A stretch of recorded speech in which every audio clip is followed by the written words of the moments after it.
Let me ask you this. Have you done work in terms of replacing these 4 board members? You've already said that you've put plans in place in terms of new board members, and you've made those announcements publicly. What other changes are on the horizon in terms of these board members? Yeah, Maria, it's a really good question and observation. I think that the reporting related to these board members was mischaracterized.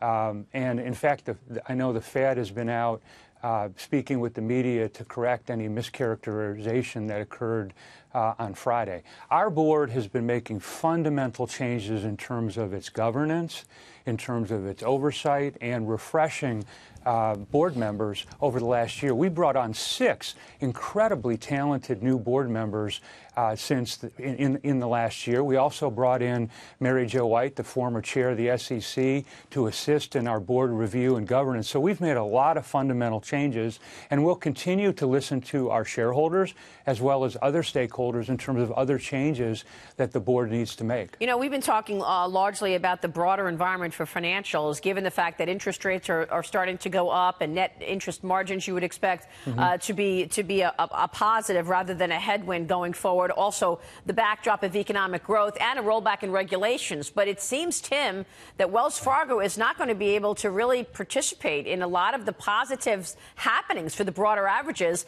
and the broader banking sector because of these restrictions. So I ask you again, do you see this as too strict? I mean, isn't this handicapping you?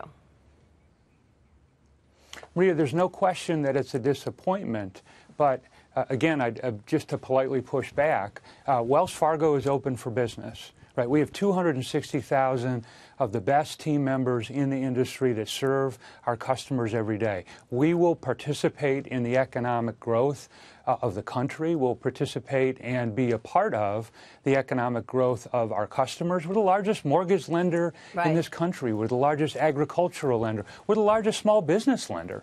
We just did a survey of our small businesses along with Gallup, and they're as optimistic as they've been in over a decade. So we'll be able to participate in the growth. It's just that we're going to do that in a way that we maintain a level as of 12/31 of our balance sheet. Yeah, but the Federal Reserve is basically saying we're not changing this decree until we absolutely see evidence of a change in terms of mentality at the bank and a change in terms of consumer protection. So what specifically are you going to go back to the Federal Reserve to say, here's what we've changed and we're ready for this decree to be lifted? Whether it's at the end of this year or next year or whenever it is, you are going to have to provide evidence that, in fact, there are changes. What is that evidence that you see presenting?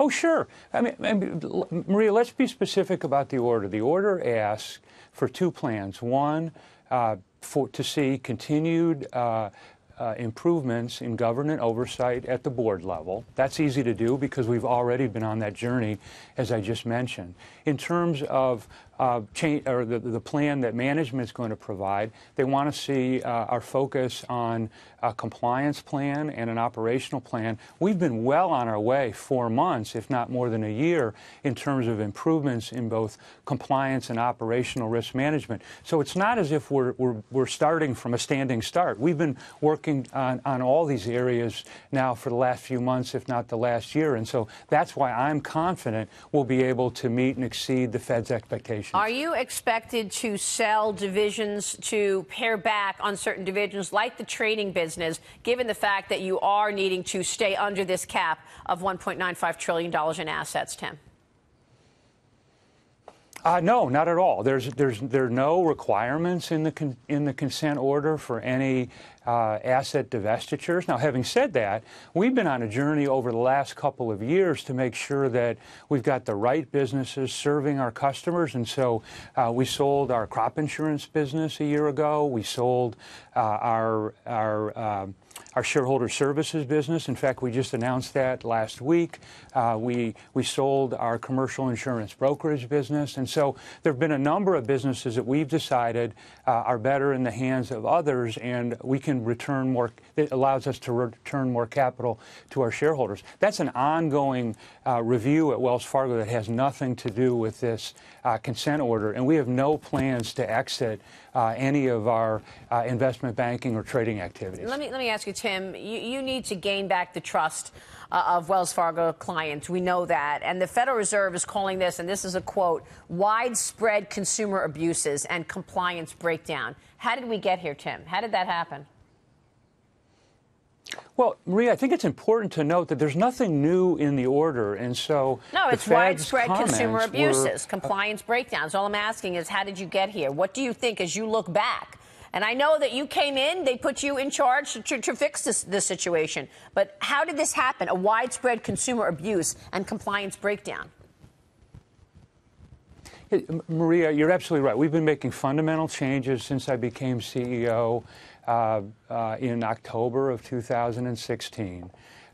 There's no question that we made some mistakes. We've taken responsibility for that in terms of our retail banking business. What have we done to change that? We ended the retail banking incentive plan. We've got a new plan in place. It's working extremely well. Customers appreciate the change.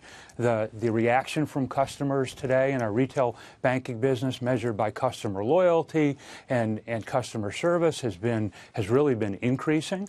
Again, I think in the order, there's nothing new that the Fed found. They were talking about history. We agree that we made mistakes. Right. We're fixing those mistakes, or we fix them. But today, the market is reacting to the impact on your business, the fact that the rest of the industry is going to be growing, taking advantage of increasing growth numbers in the economy, and you will be limited in terms of doing that. That's what all the analysts and the market is reacting to today. Tim, your stock is now down 8%. Maria, again, right, Wells Fargo is open for business. We will be able to continue to grow loans. We're the largest lender in the country. We're going to continue to be able to grow deposits for almost all of our customers. We just need to be able to do that under a balance sheet cap. Many of our competitors over the last few years have shrunk their balance sheets and still been able to grow.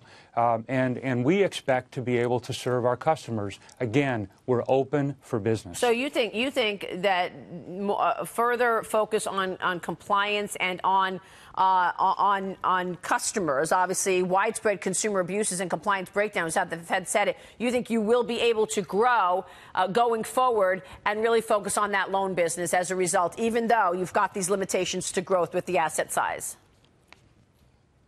Absolutely, but Maria, that doesn't take away from the fact that we are focused on improving risk management at Wells Fargo. We believe, and we've demonstrated, that we can do both at the same time. You've seen the progress over the last year that we've been able to make. You and I have talked about it on a few occasions. And again, I'm confident in our team, I'm confident in our business model, and I'm confident we're going to be able to serve our customers even with the asset cap limitation that we have. Yeah, this was really a rare decree by the Fed. Tim, were you surprised?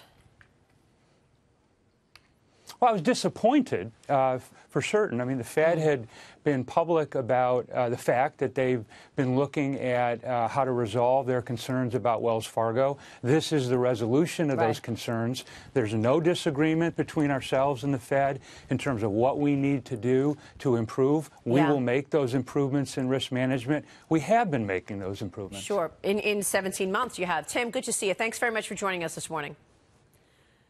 Tim Sloan. Thank you, Maria. It's a